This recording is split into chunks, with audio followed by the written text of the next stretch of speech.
Problems. We've all got them. You, me, T-Swift, Tony Stark. Some problems, like forgetting to do your homework, might seem like a pretty big deal to you, but when you compare them to other bigger problems, they're really not so bad. Like what kind of bigger problems? Well, the kinds of problems engineers face, like how to safely fly hundreds of people through the air in a small vehicle from one country to another.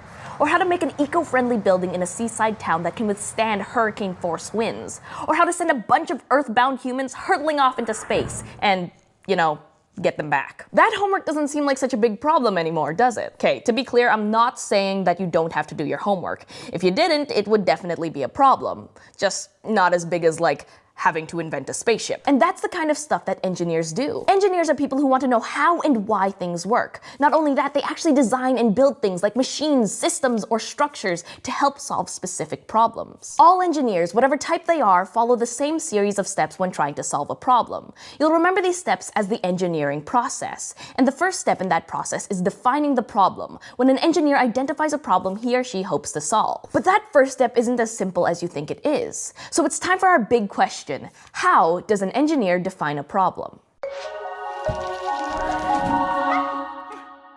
Let's come up with a fake problem to solve and we'll see what we wind up with.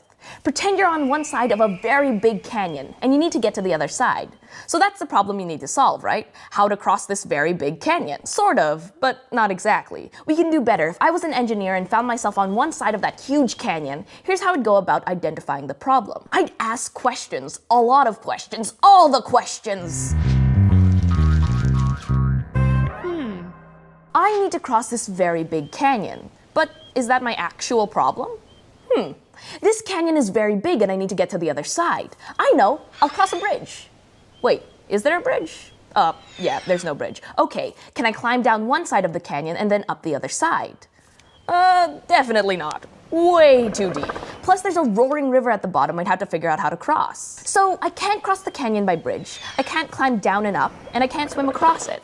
What's something I can do that doesn't require a bridge, climbing, or swimming? I know, I need to find a way to fly across the canyon. And that's my problem. More importantly, that's my solvable problem. How do I fly across this very big canyon?